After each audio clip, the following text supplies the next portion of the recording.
Introduce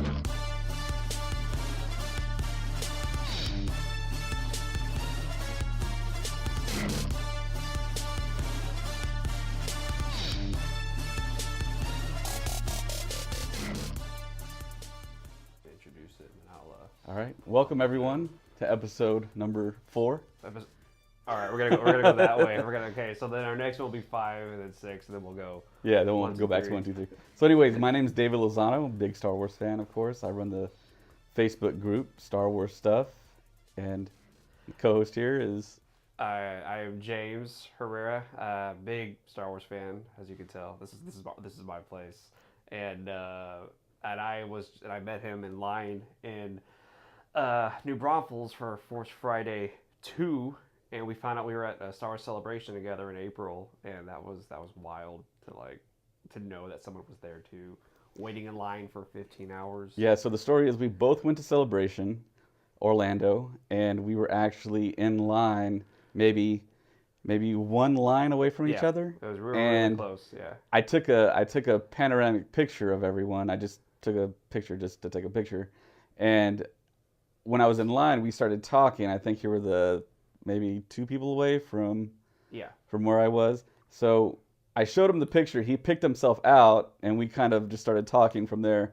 But we didn't speak in Orlando. We're in Texas. We're in South Texas right now. So we kind of bonded over that, and then we just started trading ideas, and here we are. Got this, pretty much. Good. So I started a Star Wars Stuff Facebook page about 2-3 years ago. Not quite sure when, but I was totally surprised that the name Star Wars Stuff wasn't taken on Facebook. So I snagged that up immediately, and I started the page, and I didn't want it to just explode like a lot of other pages that I saw were doing, because you see like thousands and thousands of members. And I have over 1,500 Facebook Star Wars friends. That's awesome. So yeah, I just kind of started at grassroots. I didn't invite everyone. I just wanted to see how it was to admin a page as well.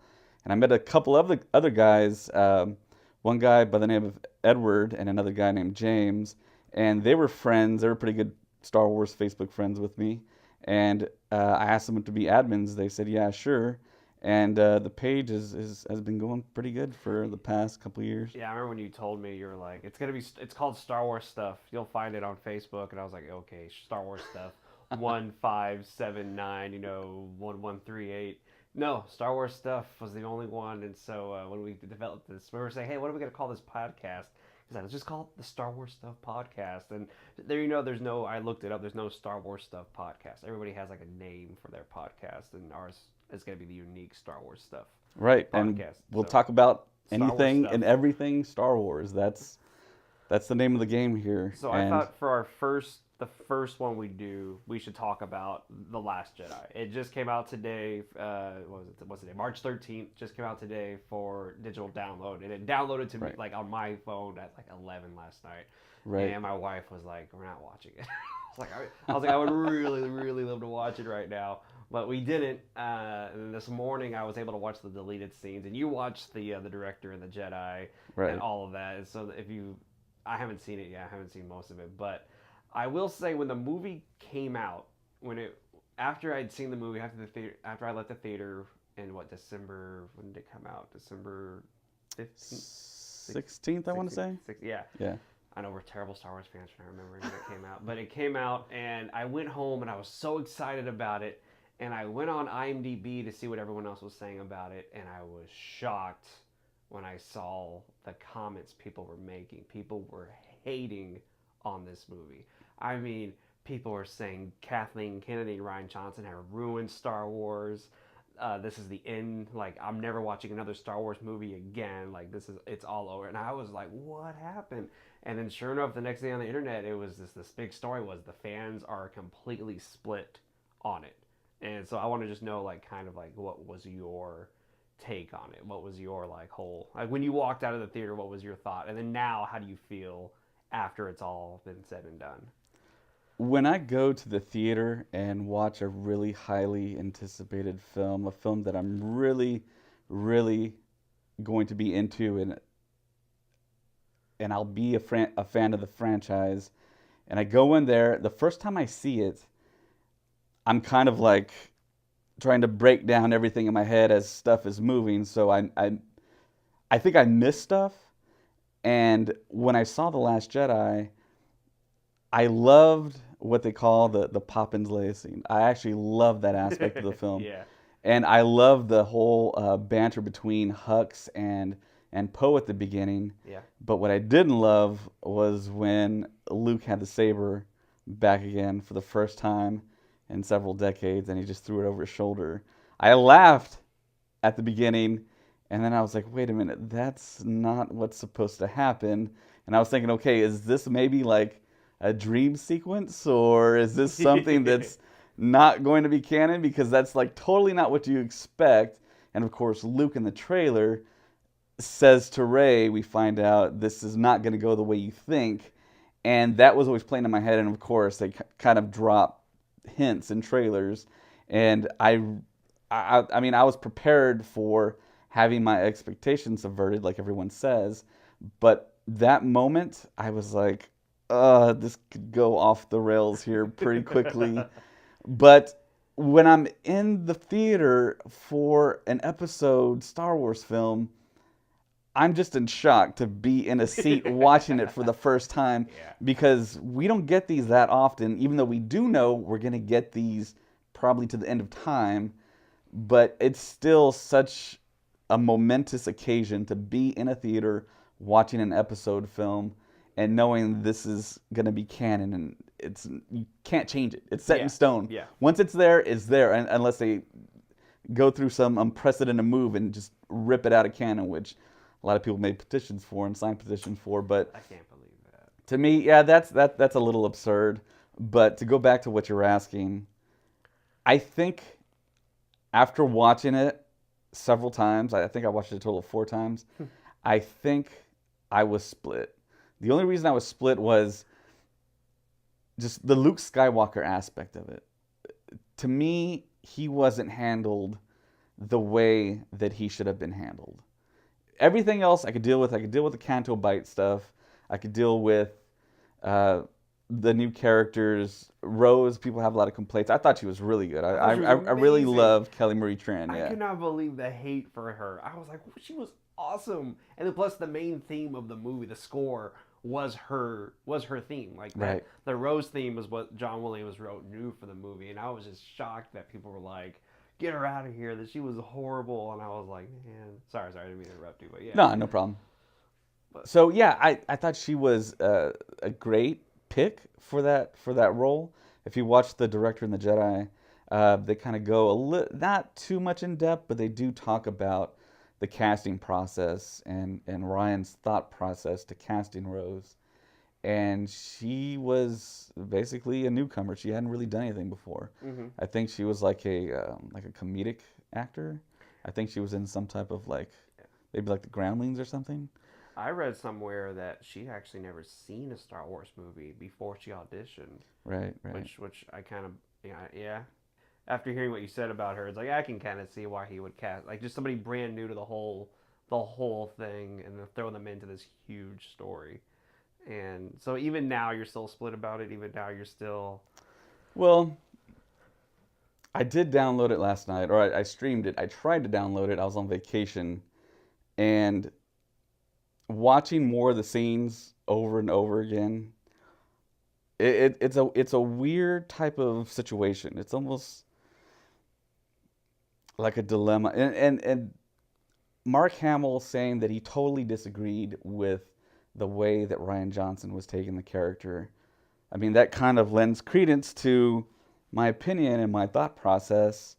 And then when you talk to other Star Wars fans that are totally pro Last Jedi, they bring up the fact that in Return of the Jedi, Mark Hamill wanted to be totally ripped and have a claw earring and totally be like a renegade. And they point that out, and yeah, he has bad ideas, but yeah, that was a bad idea. But this idea, to me, was a slam dunk that Luke Skywalker was going to show up in the end and go ballistic, which is not what we got. We got an incredible force power, and we saw something we never seen before on screen. But to me, him physically being there would have been so much more satisfying, and to just kind of almost breathe a sigh of relief that we finally got Mark Hamill back. And Mark Hamill's acting just blew me away. Oh yeah, I was like, wow, why hasn't this guy been acting more? Because I don't think he's really done much No. after He Return of did. the Jedi. He did I know he was in an episode of Frasier. Like Really? he was a guest star in a Wow. Frasier episode. I remember going, "Hey, it's Luke Skywalker," and Yeah. then I found out he was the Joker in the new like the Right. animated series. Like, and that was it. And then out of nowhere, he's back, and he lost all like he wasn't in good shape, but then he lost this weight, and he Yeah. comes in. And he opens his mouth, and you're just like, "Oh my God, it's Luke Skywalker! Yeah. There he is, man!" And for me, when I first heard that Ryan Johnson was gonna do it, I knew it was gonna be something different. Immediately, I knew because I'd seen Brick, the Brothers Bloom, and Looper, so I was like, that's a weird choice for a Star Wars movie, and then I heard that Lawrence Kasdan had said that it's different. He says he read the script and he goes, it's really different.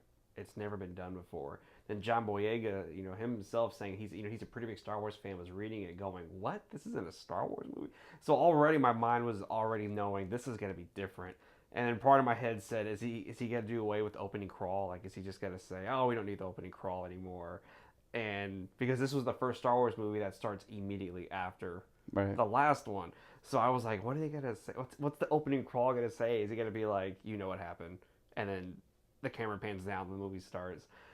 But I remember it starts in the big sequence at the beginning, and I was like, whoa, that was cool. And then when you said when it gets to Luke holding the lightsaber, I was thinking, oh my God, what's he going to say? What's he going to do? He tossed it, and I just went, oh. Like, I didn't laugh. I just went, oh, okay. And then I was like, all right, let's see where this goes. And then it hit me in the trailer, the very first teaser trailer they showed in Florida. At the very end, Luke says it's time for the Jedi to end. And that's when it all made sense. For me, it all made sense for me right then and there. I said, oh, he doesn't want anything to do with this. And so once I put that together in my head, I was okay with it. I will say I don't think I was okay with him milking the sea cow. I mean, that was something that I wasn't expecting him to, for them to show. Like, I was actually kind of fine with that. Actually, you're okay with that? Yeah. My wife, she loved The Last Jedi. She said I loved it, but he did not have to milk that sea cow. Like, she told me that later, and I started laughing. She goes, it was perfectly fine. He didn't have to do that. Yeah, to me that fit, but throwing the hilt didn't. Jeez, that's bizarre. Nah, for me it was the space milk. It was green. I was praying to God it was gonna be blue, just so we would all start laughing. But they made it green, and I just thought how amazing it would have been if it was a blue milk. It would be like that explains everything. And but one thing I was thinking about the other day was it's really cool that the majority of all of Luke's stuff, if you think about it, is all done on this island with nothing but ocean around him. And then to realize that he came from Tatooine and he was raised there until he was 19, and it was just him with nothing but sand around. So I love the contrast of desert, and then now it's just ocean and it's just breathing down his neck, and he's there by himself. And the Canto Bite stuff I was okay with. I wasn't too crazy about Benicio del Toro's character. I mean, I love Benicio del Toro. I think Benicio del Toro is an amazing actor. And Same here. And when I found out he was in the movie, I was excited. And then as I found out what he did in the story, I said, man, you missed an amazing opportunity with Benicio del Toro. Like, I had first thought he was going to be like almost a Han Solo-esque person who shows up and then leaves, then comes back and saves the day. But then I thought, but you know what? That's what everyone would be expecting. And Johnson was not about doing what everyone was expecting. He was about making sure what we thought was going to happen didn't happen. And this was the first Star Wars I've ever seen that stuff happened that I was like, whoa! Like, I didn't see that coming at all. Like, what is going on? And that's what I think I loved about it. Like, I loved that it was so unpredictable. You couldn't foresee what was going to happen. I mean, I've grown up with 4, 5, and 6, so I know what's going to happen. 1, 2, and 3, we all knew what was going to happen. 7, you don't know, but you can kind of figure out But Right. this movie, I had no idea. And that's what I loved about it. I love that it was just completely unpredictable. But Yeah, I had no issues with the unpredictability, but just the execution of what happened, I think, with Luke. With everything else, I'm okay with. I mean, space milk. yeah, I'm fine with that. I'm fine with Leia floating through Oh space, yeah, and you yeah. hear people talk about that. Well, there's no. I mean, that was totally the first time that's ever happened, but actually, that's not true. In Rebels, Kanan does it, and he did it before the Last Jedi came Oh, out. okay. So, and Rebels is canon, so you got to take that into consideration. I, for me, Star Wars fans are the hardest people to please. We're the best fans, Right. but when it comes to a new story, we all just get so defensive, so I don't know, just so crazy when it comes to like all these like the execution of what happens because in our heads we all have an idea of what's going to happen. Oh, there's a big dog outside, but we all have an idea of what's about to, what we want to happen. But then when it doesn't happen, we're like, oh, that's a terrible, that was a terrible movie. That was horrible.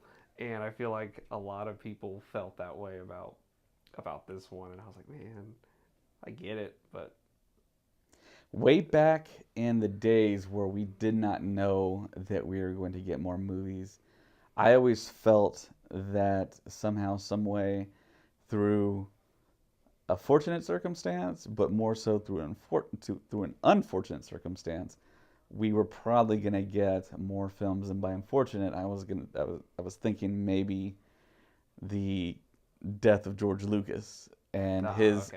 his estate selling off rights. But thankfully, he did sell to Disney, which I was thinking the other day, why exactly did he do that if he already had an outline and scripts for 7, 8, 9? Uh, to me, it doesn't really make sense at this point to me. Do you have If you have your movies, why would you sell them? right, Because exactly. he could have easily came out and said, "Hey, I'm gonna make 3 more," and they would have made billions. People would have flocked to see it again. And I see what you mean, though. Why would he sell? I mean, but part of me thinks, he was what's he like in his 70s right now, early 70s. Right. And like every Well, other Star he's kind of Wars fan, I did see the video with him seated down with Bob Iger where he's talking about I wanted some place for Star Wars to go that could shepherd it, keep it safe. And he talked about how when he created the films, people thought, oh, these are Disney movies. And he would tell people, no, they're not. And I understand that whole aspect. But I mean, if he had 7, 8, 9, to me, I feel like if I were him, I would have done 7, 8, 9, then sell. But he sold, and I don't know. It's kind of like, thankfully, in a sense, and we got the films really quickly. The other thing is, if he would have done 7, 8, 9, he would have taken his time, because Disney's just churning them out now, yeah. and that's a good thing and a bad thing, I think.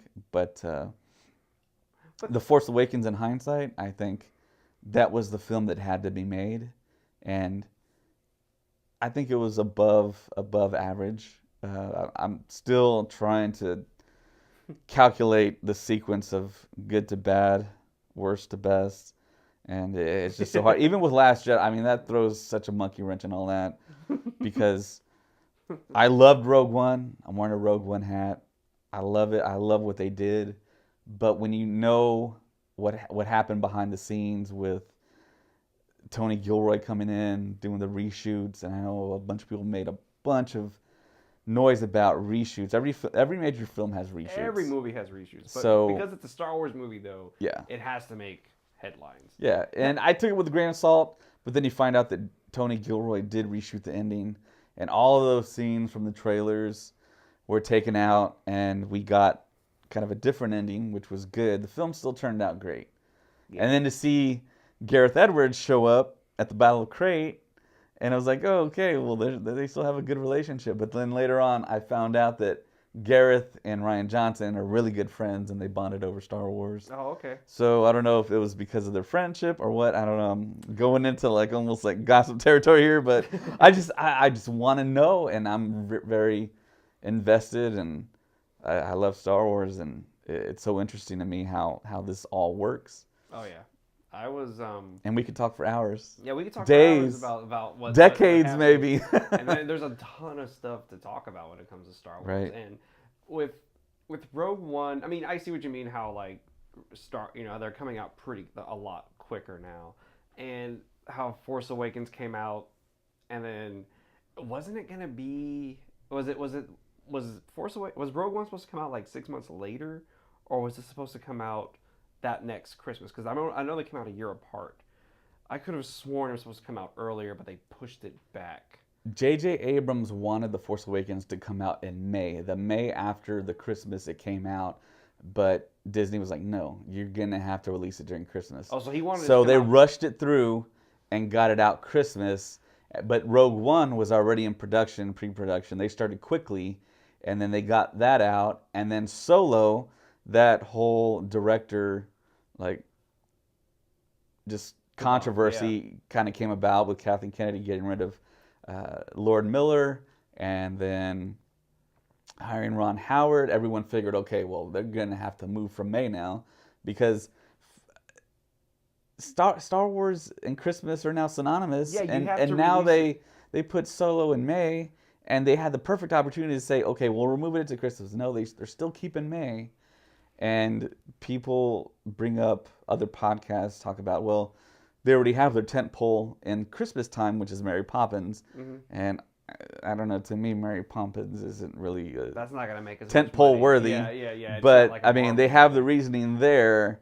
And before that, I think James Cameron was going to release an Avatar film. Oh yeah, And Disney and James Cameron are tight. And of course, now we know that Disney's trying to buy that division of Fox where it's all the movies and I think TV shows as well and all their archive, and for $60 billion. But see, then Cameron moved away from December, so it's kind of like, what's going on? But when you do see the director in The Jedi, Kathleen Kennedy looks super active. Oh yeah. Like she's really working. I mean, and there's a part of that film where they're just talking about how much sleep did you get. I just went home, went to bed, came back to work. Jeez. And then went to bed, then came back to work. And they're just talking about it. It's like, oh, it's like, I wonder how that would be like. I mean, just in the trenches and making a Star Wars film and just having that lack of sleep, working like 16-hour days. It amazes me that people don't trust Kathleen Kennedy. Like, when The Last Jedi came out, a lot of people said Kennedy is ruining it. Kennedy doesn't understand what she's doing. But you got to look at what's happened since Disney bought Lucasfilm and what we've gotten 3 movies. She's put these movies out. She's made sure that these movies have their release date and they come out. And if somebody is not working right, we all know that we all saw now that she's like, all right, you're out. You're fired. Don't, if you're not going to do what we all set out to do in the first place, you're out. And I think she's doing something amazing with these movies. I think she's trying to move it forward. And then plus, it's all about, merchandise. And so they're trying to sell the toys. They're trying to sell, all the shirts and the hats and everything. She's trying to also do that. And also she's trying to make these movies. And these movies are, in my opinion, are really, really great. They are what Star Wars needed after the prequels, which the prequels weren't bad. They weren't bad, but they weren't what we were expecting. And so I feel like these movies are kind of just, I don't know, start like being new, but also paying a lot of tribute to what happened before, but not erasing what happened before. And I feel like Kennedy is doing a really great job moving all of this forward. And I'm anxious to see how Solo is going to be. I'm anxious to see how 9 is going to be. And then one thing people keep talking about, I'm going to go back to Last Jedi. A lot of people keep saying about The Last Jedi is, it doesn't it doesn't feel right. And the one thing I keep thinking is, okay, when Empire Strikes Back ends, what happened? We found out Vader is Luke's father. Spoiler alert. Yeah, spoiler. I'm sorry. I didn't mean to spoil that for anybody. But we find out. But no, but think about it this way. We didn't know for sure. If you really remember, when he says it, you're kind of like, is that true? Or is Vader just messing with Luke? And then Han Solo gets taken away, and it's like what's gonna happen to Han? And so that's where the movie ends. And I read some of the reviews from when Empire came out. A lot of people didn't like Lando Calrissian. A lot of people didn't like the whole Cloud City sequence. A lot of people were like, why didn't the movie end with them rescuing Han Solo? It shouldn't have ended like that. It should have ended them saving him, not him being taken away. And the one thing I keep telling people about The Last Jedi is, hey, there's a third movie coming out. Episode 9 will be here, just as Return of the Jedi came out after Empire Strikes Back. Whereas Return of the Jedi starts out, the movie starts to go, and you go, oh, this makes a lot of sense now. I see where the story's going. The whole beginning is them rescuing Han Solo. The Lando now is a really important character, and it all makes sense. And so part of me thinks all the naysayers for 8, I mean, not naysayers, people who didn't agree with it, I think for 8 are all gonna watch 9 and be like, oh, that makes a lot of sense. Because I know a lot of people were pissed off that Snoke doesn't get his backstory. We still don't really know who Snoke is. I mean, they kind of mentioned it in the novel about how he came about, but they really don't go into detail about him. So I feel in 9 they are probably going to give us that backstory. I think. I don't know. Yeah, one of the more popular theory opportunities is once Star Wars Rebels ended, spoiler alert for Rebels. If you spoil the last episode, I'm gonna throw something at you. I haven't seen the Oh, last okay, episode. well then I can't But talk about it then. but So, you mean a certain character would become Snoke, or no. That's a possibility maybe, but that's very minor, I think. I don't think I don't.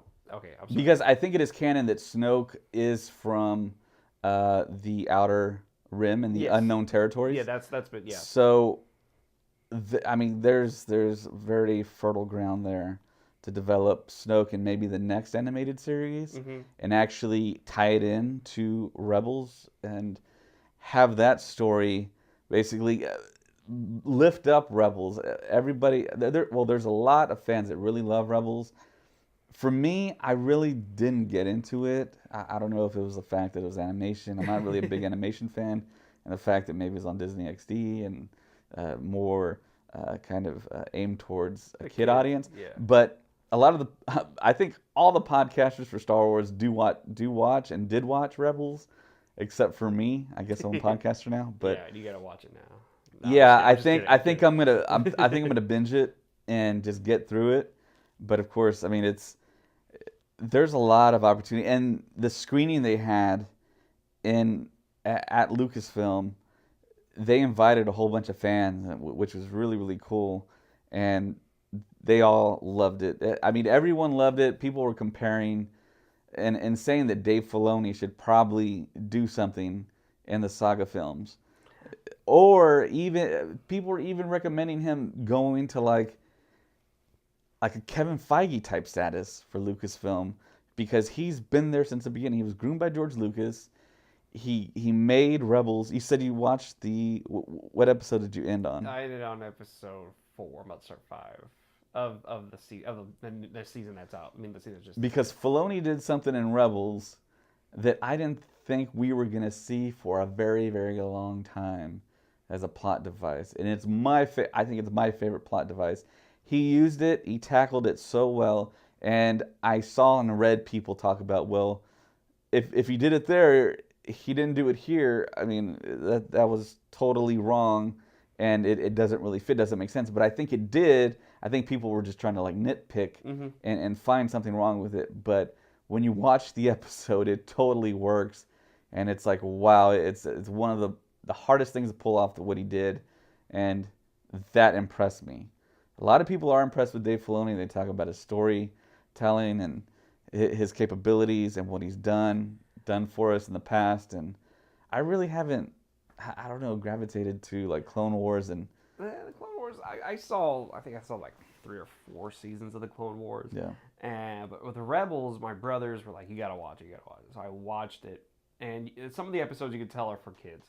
But then some of them, like, it's spread out through the seasons, are like really dark, really just intense. And I'm over here watching, going, "Good grief! Like this is great stuff." But I don't think I think Kennedy should keep doing what she's doing, and I think she was smart to keep Filoni on on board because he's doing something really really special with Star Wars. He's bringing it to a new generation of younger kids. Because one time I was talking to this kid and he had a Star Wars shirt on, and I said, "What's your favorite Star Wars?" He goes, "The Clone Wars." I was like, "You mean Attack of the Clones?" He goes, "No, the Clone Wars."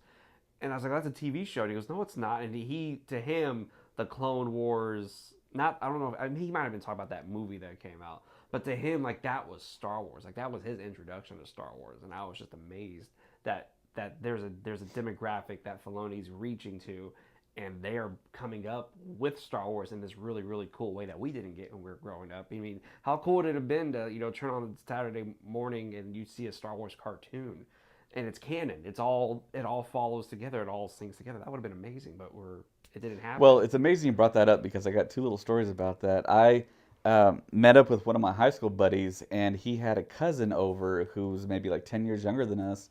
And I told him that I was a Star Wars fan, and he was like, "Oh yeah, I love the Clone Wars." And I was like, "Movie, the TV show?" He's like, "Well, I love all that. Plus, I love the video games like Star Killer and all that stuff. The Force Unleashed was awesome." Oh yeah, yeah. And he's like, "I love that over anything." And he started talking about the Clone Trooper armor, and he went into detail, and I was like, "Oh my gosh!" I don't even know that stuff. Yeah, it was like, wow. I mean, like a true legit like Clone Wars era Clone Trooper fan. Yep. And it just kind of caught me by surprise. And he's totally into it, and I was just kind of like taking it all in. And there was a commissioner of a basketball league that I'm in. His daughter saw my keychain, and she's like, "Who's a Star Wars fan?" And I said, Me. "Right here." And she's like, "Oh yeah, I love Star Wars." And I was like, "Oh yeah, really?" I said, "Who's your favorite character?" Thinking it'd be like Luke, Han, Leia, someone like that. She goes, "Ahsoka." And I'm like, "What?" Oh. She's like, "Yeah, Ahsoka's, but I love her more than anyone." And I was just stunned. I'm like, "Wow." But of course, I think she's like a freshman in high school. Mm-hmm. And you hear stories and people talk about how Filoni took Ahsoka from the Clone Wars movie, who Star Wars fans just despise, and turned that character around and made her a very beloved character. Oh yeah. And you'll see it in Rebels. Oh yeah. When she shows up in Rebels, it's awesome. Like when she's revealed, she pulls out her lightsaber. It's you're dealing with an amazing character that he created. I mean, was it his creation, or did George Lucas create Ahsoka? Because I remember I heard George Lucas say like he would never be able to introduce Ahsoka. I want to say it was Filoni. Filoni Filoni, created okay. it, and George Lucas signed off on it. Okay, all right. She's pretty great, and Yeah. you know what? I love what Kathleen Kennedy's doing with Star Wars. Because I remember I saw the video. I wasn't there at Anaheim Celebration, but I saw the streaming of it, and they asked the panelists asked everybody there, "Hey, which character did you always want to be in the Star Wars movies?" And they asked, Boyega, Oscar Isaac, and Oscar Isaac, not Isaacs, and they asked Kathleen Kennedy, and she said, "Well, I didn't have much of a choice. If you think my girls didn't have much of a choice of which Star Wars character they wanted to be." And then she said, "But trust me, girls, all that is going to change really soon." And everybody went crazy. And then here we have Rey. Here we have Jin. Here we have Ahsoka. They brought back Ahsoka. Then you have the cast, the other women in Rebels, and then now you got Rose and Holdo, and then Leia. And it's amazing. All these women are just coming up in Star Wars, and it's awesome. I love that they did that with Star Wars. I love that they took it away. Not took it away from the men, but they just said something to the effect of, "Hey, look what else is out there."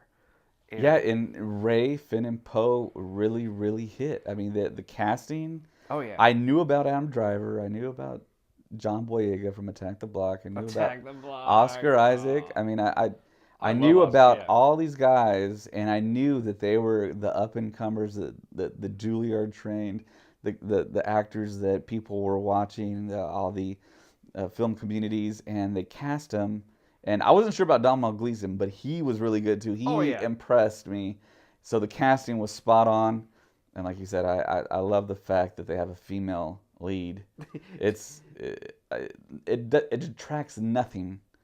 And I mean, Daisy Ridley. I mean, Yeah, she's probably my to favorite. come out of nowhere. Yes, yes, I out of mean, nowhere. Do you remember? Okay, so the first teaser for Force Awakens starts. John Boyega's head pops up, boom, right, and it was amazing. And right, I knew him from Attack the Block, and I knew, of course, Oscar Isaac, just like you. I knew everybody who was in there. And then you see this girl on a speeder speed away. Then you see Oscar Isaac on the X-wing, and I was like, oh, this is pretty cool. This is cool. And then I saw a couple of more things, and I'm thinking, okay, John Boyega's the main character, Oscar Isaac's the main character, and my head immediately went to the males are gonna be the main characters of these movies, and she's just right. gonna be the girl who they find to help. And Force Friday happened, and they had all these rays, all these fins and Poes, and I got Kylo Ren because I thought he looked the coolest, and I grabbed Kylo Ren. My wife grabbed Phasma. All right, should we come back for? I was like, no, don't worry about those. And then I think it was a month later, the poster drops. The Force Awakens theatrical poster drops. And all the fanboys around the world just went, oh? Like, why is this girl front and center on this poster? Why is she the biggest thing on this? And that's when it hit me. Oh, man, I was wrong. I think I know what's about to happen. And the trailer starts. Then the trailer came out a couple of days later, and you hear her talking, and I was like, oh, they did it. They have a girl as the main character that's gonna carry this. And then when I went to go look for the toys, all gone. That model of Rey with BB-8 and her staff is you can't find it anywhere in the stores. And I was so mad I did not get that model. And then to see her in the Last Jedi and just to see where she's gonna go in Episode 9. It's like what? Like it's just amazing. I'm ecstatic to see what Rey's gonna do in Episode 9. Like how far ahead do you think they're gonna go in 9? Like how many years do you think will have passed between 8 and 9? Like how would you? I mean, fan theories. Here we go. The way I want to gauge it is maybe with Carrie Fisher's passing, I think 3 to 5. 3 to 5 years. Yeah. Okay. The opening crawl is going to say, like, immediately after the passing of, General Organa, Poe Dameron is taking over. You know what I mean? Like, it's all going to spread it out. And I think when we see Rey, she's going to be like Luke was in Return of the Jedi, where she just comes out of nowhere and she has all this power. And we're like, what is, like, remember when you saw Luke in Return of the Jedi? He walks up to those guards and he just uses his hands and they all fall back. And, right. He knocks them out with just his hand. I think we're going to see Rey incredibly powerful. And how do you feel about Ben Solo? Do you think Ben Solo is actually going to turn good? Or do you think in the end Rey's going to end up having to destroy him?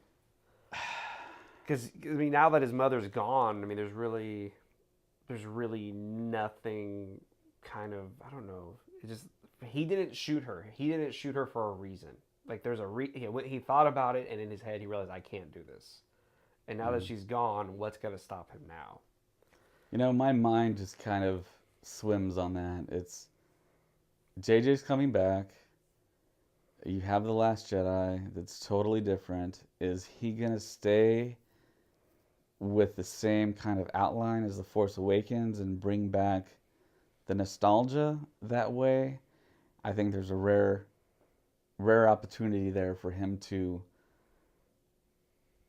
bring in something different and then bring in something new. But to me, The Last Jedi kind of throws everything out the window. Yeah, let the past die. Right. Let the past die. And now it's just so wide open for JJ. I think The Last Jedi actually helps out Abrams in crafting a new story that's going to be his own. I think it basically unshackled him. Yeah, I was thinking the same thing. How The Force Awakens is needed to bring everybody back. If Force Awakens had not been exactly how it was, people would have been upset. People would have been like, it's too different. It's too weird. Remember how when The Phantom Menace came out, people were like, it didn't feel like Star Wars. Whereas Abrams was like, okay, I have to introduce my new characters, but I also have to make sure people recognize it as Star Wars. Right. And then with The Last Jedi, Rian Johnson said, okay, the hard part's done, which was to bring people back. Now the new hard part is to make it brand new for everybody, to where we're not going, oh, we've seen this before, like this is terrible. and which he did successfully, I might add. Man, debatable. I think he successfully made it brand new for us to go, man, this is pretty cool. So now I think Abrams is going like, ooh, yes, look, I can make my Star Wars movie. I don't have to worry about the nostalgia. I think now Abrams is free to do the exact Star Wars movie he's always wanted to do, and I think that's what it's gonna be. What the title is, I don't know. He better Right. not say. There was that joke. It was like, The Force Awakens, Episode 8, The Last Jedi, Episode 9. Just kidding. Like it wasn't The Last Jedi. Yeah, or Like the Force Awakens, the Last Jedi from his nap. from his nap. Yeah, Yeah. I love that. Well, if you look at it, it's like Return of the Jedi, The Force Awakens, The Last Jedi. It's like, man, a lot of that escalated really quickly. But I'm anxious to see like what's gonna happen now. And like I said, The Last Jedi is my second or third favorite of the Star Wars like saga, because for me it was dark and it was different and it's what the saga needed, in my opinion. I mean, this is just me talking, Mm-hmm. but in my opinion, as a Star Wars fan, I'll always be able to look back on the Last Jedi as just this really unique point in the trilogy. I mean, not the trilogy, in the whole. What do you call nine? It's a trilogy, and then this. I don't know a nine. The nine trilogy. We'll call it the nine trilogy, and Sept would be 7. seven. Yeah, Oct would be 8, but what's 9? I don't know. My wife, she would know. She would know exactly what that was. Yeah. But I'm anxious to see what's gonna happen because of the Last Jedi, and I'm wondering if Kathleen Kennedy is gonna be aware of what the fans are saying about the Last Jedi, or she's just gonna say, "Hey, I know what I'm doing. Let me just do this movie." Like, Yeah, at her level and her experience, she's at the point where she just doesn't care. I yeah. mean, Well, and I mean, it's not her story that she's making it. Rian Johnson made his story. J.J. Abrams, to me, is more of a classic, typical fan, I think. Yeah. And he's now maybe thinking, in a way, having to, I don't think it's the right phrase, but maybe like kind of right the ship back to, yeah. in a sense. Because I mean, maybe. because The Force Awakens, I think, was generally liked, and okay, yeah, we're Yes. back. Star Wars is back, biggest movie of all time. But then the naysayers said, well, it was basically an outline, A New Hope. and yeah, like pretty much of A New Hope. And then everyone was like, oh, okay, well, we see the walkers and the white, and this is going to be a mirror of Empire, which, of course, I don't think real fans really wanted to see that. No. And then, of course, we didn't get that. And then they got pissed. And then, yeah, about cut in half, I think, yeah, good. I mean, it's tough to throw out a percentage, but yeah, there was a lot of fans that were disappointed and didn't want to see necessarily what happened. But now, I don't know who put it out there, but it's out there that JJ's going to tie all three trilogies together. Yeah, I heard that too. He's So- going to bring in the Phantom Menace. I think he's going to bring in the Chosen One, the prophecy. And I think he's going to bring that in. And then something, I heard a rumor a long time ago about how the ancient Jedi actually misinterpreted the prophecy about who the Chosen One was. And that in episode 8, they're supposed to say it, but I guess they're not. But in episode 9, apparently that's all going to come out, which was, this is what they were waiting for. We thought it was Anakin, but it wasn't Anakin. It was somebody else, was actually the Chosen One to bring balance to the Force. And then in The Last Jedi, they hint a lot about the balance, the light side, the dark side. Even in The Force Awakens, the beginning of the teaser trailer, there's been an awakening, the dark side and the light. Like, it's this balance, and I'm just wondering if when he says he's going to tie it all together, whether or not he's going to bring in the prophecy of what Qui-Gon... Because if you really think about it, Qui-Gon was the one who was actually the first, like, he was dead set, this is the Chosen One. Like, this is... I have no doubt about it. This is who it is. So part of me wonders if he's going to go into Qui-Gon's backstory and figure out what Qui-Gon was looking for with his Jedi training. Maybe Dooku. And then it goes back to Yoda, because Yoda trained Dooku. And then to see how it was passed down to where, why they misinterpreted it and who the Chosen One will finally be. And I wonder if that's where they're going to go with it. and if they're gonna mention midi-chlorians. I don't know. Yeah, I don't think JJ is gonna have that mention in episode 9. I read the Last Jedi novel, and sure enough, like they talk about like the Force and everything, and I'm just wondering, oh my God, are they gonna mention this midi? But nope, no mention of it. It's never even. It was mentioned only one time in the Phantom Menace. Like that's the only place they talk about midi-chlorians, and now they're like, Yeah, the cool thing, the real cool thing, I think, is that all the actors from the prequels would be game to be in episode 9 in some form or fashion. You know, Liam Neeson was on that celebration video. Oh yeah. And then Ewan McGregor said he's ready to shoot the Obi-Wan film. And Samuel L. Jackson said, right, of course, yeah, he's like the most vocal one, saying, "Yeah, I'm ready. We have known Jedi to fall from great heights and survive." And we didn't see Mace. Like we don't know what happened. He could have landed on something. Yeah. But I agree. I think they would all come back. They would all come back to tie everything together. Wow, that would be incredible. It would be incredible to me to get JJ to get the episode 1, 2, 3 actors all together in a scene from that era and have it in this film. I don't know if it'd be like time travel. I don't know if it would just be some type of like. It would be like a Force vision, because now we know that Rey can. That would be perfect. Yeah. That would be perfect to have that, and then jump to the original trilogy and have a sequence there, and then to this trilogy. I mean, possibilities are endless. I would really love to see something like that if he is truly trying to tie it all together, and then you could have the Rebels characters in the flesh. Wouldn't that be something? That would be amazing. So, and then everybody would just go like, "It's all complete. It's complete," which sucks. Right. Because 9 is it. 9 is it for the Skywalker rebellion, and like that's it for this.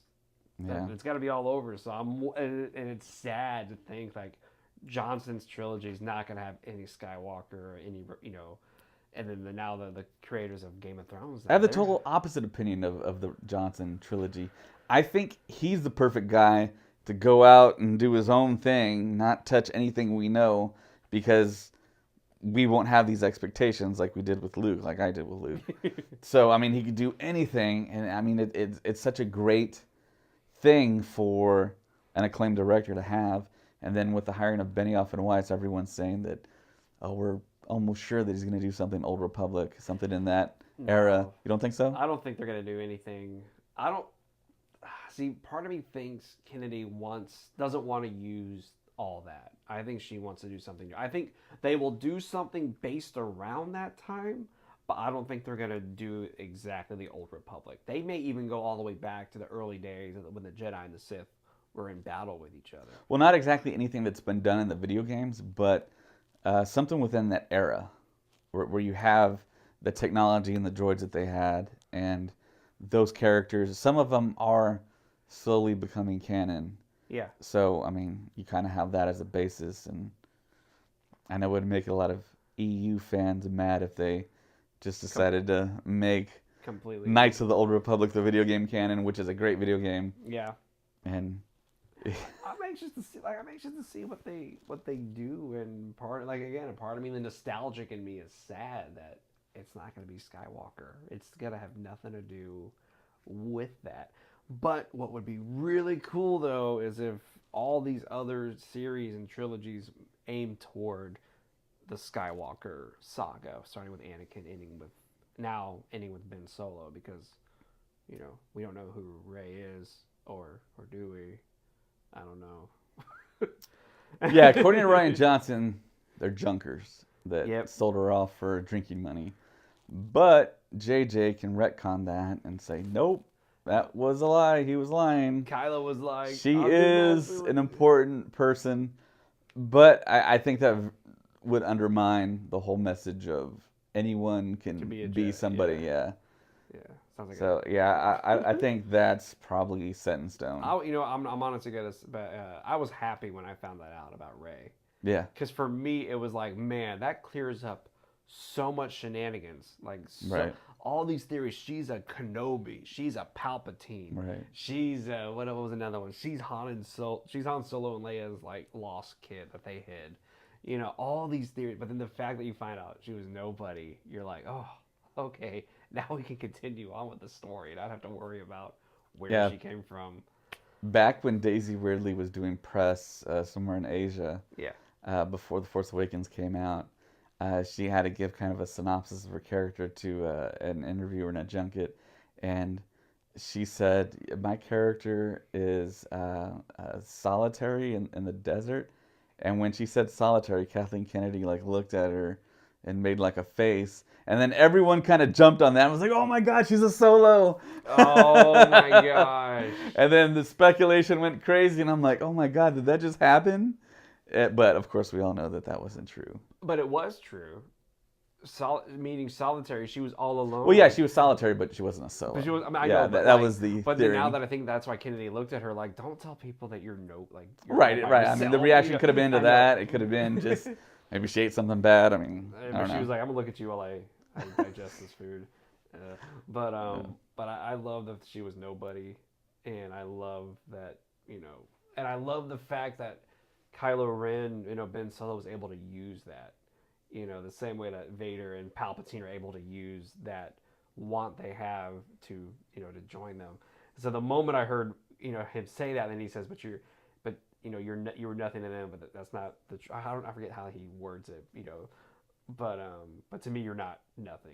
I was like, oh snap, I get it now. I see Yeah. why they did that with her, because now it would be a bigger reason for her to turn. And I'm glad she didn't turn. I'm glad, because that was one thing a lot of the fans were gonna say, she's gotta go bad. And I'm glad Luke didn't turn, because that's another thing fans kept saying, Luke is gonna become the villain. And people were dissecting that poster, saying like, it's Vader is always in the middle at the top, he's got to be the villain. Fans are funny. But Yeah. Kylo Ren came through, man. When I saw those first designs, he had like, instead of the silver, it was like yellow, like yellow borders, and the helmet. It didn't strike me as like a Vader helmet, but it struck me far enough from Vader where it was his own identity. oh yeah, And yeah, I mean, and then having Adam Driver playing him, oh it totally hit. And you do, I mean, Kylo Ren did click. I mean, he's in popular culture. I love that Adam Driver's Kylo. Yeah, I yeah. mean, when I heard it was him playing it, no, first they said Adam Driver's in Star Wars, and everybody immediately said he's got to be the villain. Right. And I was like, we don't know that yet. And then he could be like like a good guy, And then Oscar Isaac could be the villain, all this, And then you see that teaser trailer where he stepped out. I was like, yep, he's the villain. That's totally Adam Driver walking with his back to us. And he turns on. And then when I heard his voice in the mask, I was like, oh, he sounds amazing. Right. Yeah. He The voice. sounds wicked cool, that Monday night, was it Monday Night Football? That Yep. trailer when that came out, I was like, oh man, there's one hurdle that they cleared with the voice, because the voice, I mean, I felt like he was going to be totally compared to Darth Vader, Yep. which he really wasn't. No, yeah, exactly. Which was kind of surprising. We didn't naturally do that, you would think, but I mean, he was his own character, stood on his own, and people did have the criticism that he was kind of whiny. But I mean, he's a big dude, he's intimidating, so it's hard for him to come off as whiny. He's just coming off as like a junior Sith in a way. I mean, he's still like just learning the ropes of being a villain, and now he's in The Last Jedi at the very end. He's the new supreme leader. So. But he did act a little childish there. You know what I mean? Like Right. Taking the lightsaber, just swiping all those screens and consoles. That was an awesome scene. Oh yeah, in the first. Yeah, I love that. Or when he's messing up the interrogation room, and those two stormtroopers are like, "Nah, man, we're just gonna walk this way." Yeah. One thing I will say about Ben Solo is he's still too angry to fully accept the Force, and I love that they still showed that he is still not 100%, with the Force, because I watched it again the second time, the Last Jedi, and it hit me. I was like, wait, Luke has the blue lightsaber, and he pulls it out obviously to turn it on in front of Kylo Ren. Well, Ryan Johnson actually has an explanation for that, because I did have another buddy say that Kylo should have picked that up, that he shouldn't have had the saber. but Ryan Johnson's explanation is when Kylo Ren and Rey did the force pull on the lightsaber simultaneously, and it exploded. The explosion was loud, bright, and knocked him out, so he didn't actually see the saber explode. So he stayed unconscious. While she Rey took off. So I mean, Oh, Rey took to okay. pieces, so he never saw He the never- two He never parts. saw that she. Right, All exactly. he knows he put it back Exactly. together, it never Well, fell yeah, apart. yeah, exactly. Oh man. So that's the explanation. And plus, if you look at the okay, this pissed me off about Last Jedi. Okay, so Holdo is watching the shuttles escape, and they're getting just destroyed by the Finalizer. Right, that was the name of the ship, right? The Finalizer. No, what was Snoke's ship? What was it called? Snoke's flagship, whatever it was. It's getting destroyed by that. Yeah. And it takes a while for her to figure out what to do, and then she turns the ship around. That amazing moment. Right. And it wasn't until the third time I watched it, I was like, all right, I'm going to try to really figure out what's happening. And I figured out that there's like 3 things happening simultaneously when that's happening. Finn and Rose are about to get assassinated. Kylo Ren and Rey are fighting for the saber, and the ships are getting taken. And so to us, we think Holdo's taken forever, but if you really think about it, it's all happening back to back simultaneously. Right. So then I was okay with that. So the lightsaber exploding happens as almost immediately before Holdo's ship flies through, and it messes up everything. So that explains why, Kylo Ren was like, "What the hell is this? What happened? Like, what?" And so that makes sense because I always thought that he was just so angry that he never even noticed that the lightsaber was blue and that they messed it up. But then and then someone else pointed out, and then I watched it again. Sure enough, the ground doesn't move whenever Luke Skywalker steps on it. Like like sand doesn't get picked up, but in my head I'm thinking, man, the look that Luke gives to Kylo Ren as Kylo Ren moves his foot, he like smirks at him. Because he goes, I know what you're going to do. Right. And then he runs over and he deflects it so easily. And in my head, I was thinking, man, if they would have gone that route, that fight would have lasted a second.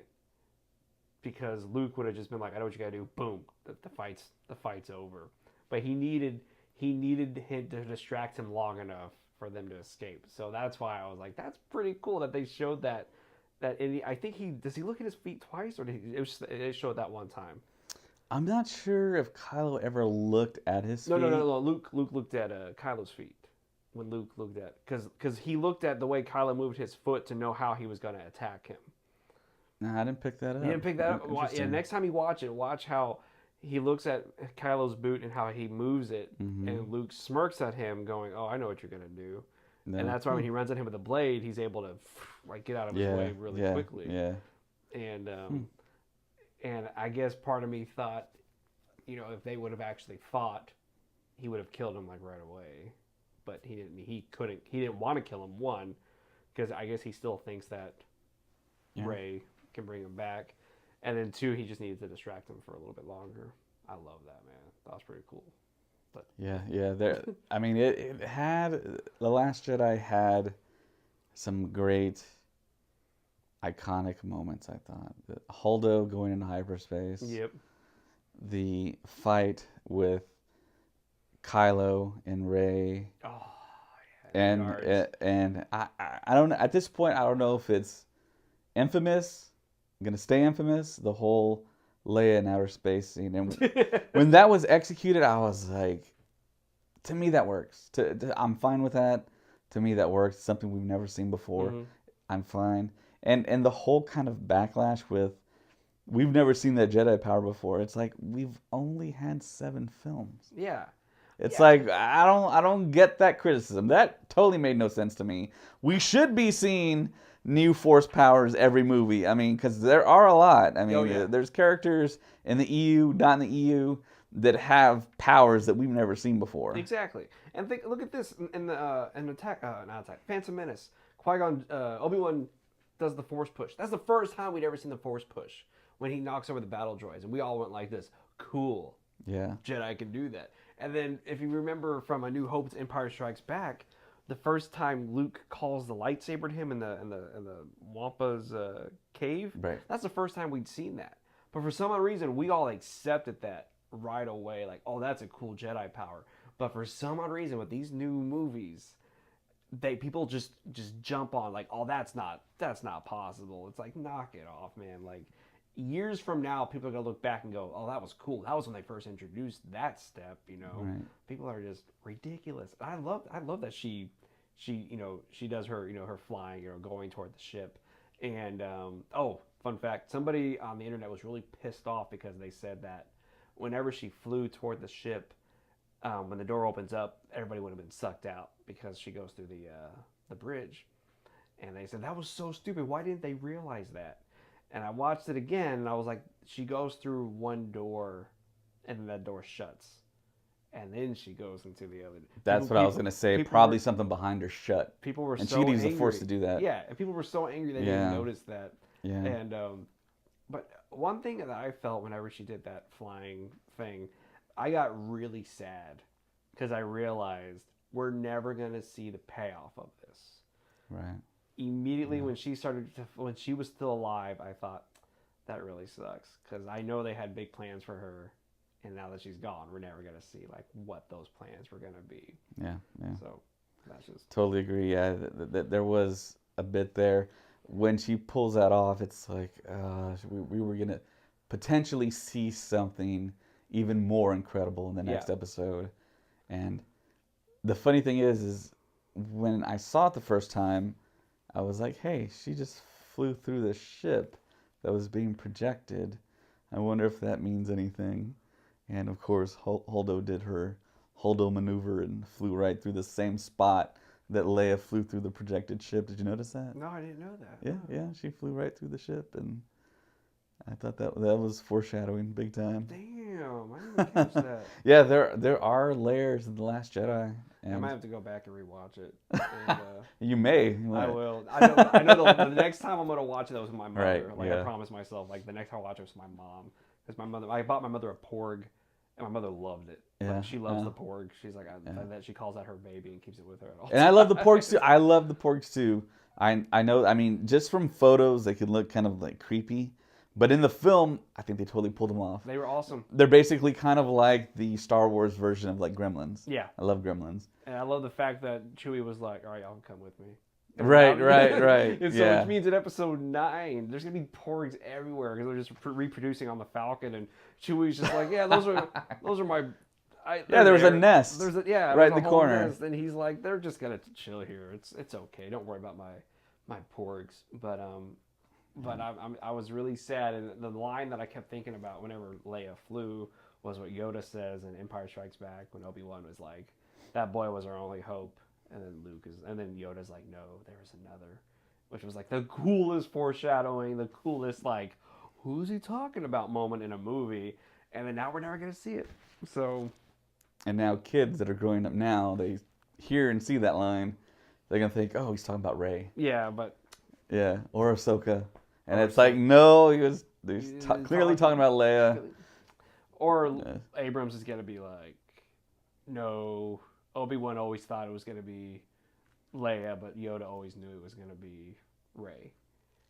Like, Obi-Wan could say... I don't think Abrams would go that far and do that. But I think Abrams now has license to shake stuff up a little bit. Yeah. So it's I mean, we're just going to be in the theater. What's going to happen? Unless we read the script or see enough spy stuff to figure it all out, which I don't think we are. But all that spy stuff and like making Star Wars .net.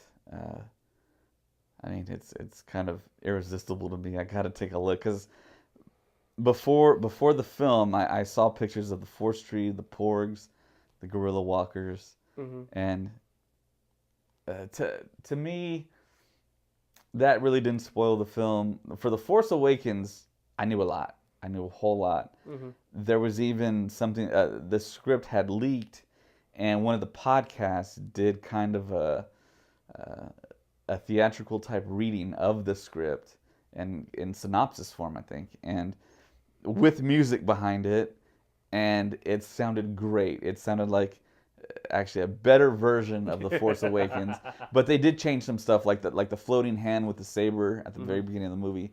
That was true, and J.J. Abrams actually took that out. Oh wow! And he thought it didn't. He thought it looked goofy or something. To me, that would have been awesome to see Luke's hand with the saber in space, breaking the atmosphere of Jakku or whatever planet, Takodana, whatever, and then the hand burning up, and then it's just a saber, and then there was a character that picks it up, and then of course we all know Maz Kanata comes into possession of it. But we still don't know how. Right. We need to find that out. Right, and yeah, that might be explored as well. I think he's gonna. Yeah. I think he's got a lot to play with. I think that's it for us tonight, though. I think we talked about way more than The Last Jedi, but I think it was a lot. Yeah, of fun, we kind of covered everything around it. I think once we view the film several more times, which I'm pretty sure we will, we'll probably find more stuff to talk about and kind of concentrate. And this is the very first podcast. It's episode 4, so. You never know. All right, well, thank y'all for listening, and we'll catch y'all the next time. Cool. Adios. May the Force be with you. That's all. It's a trap!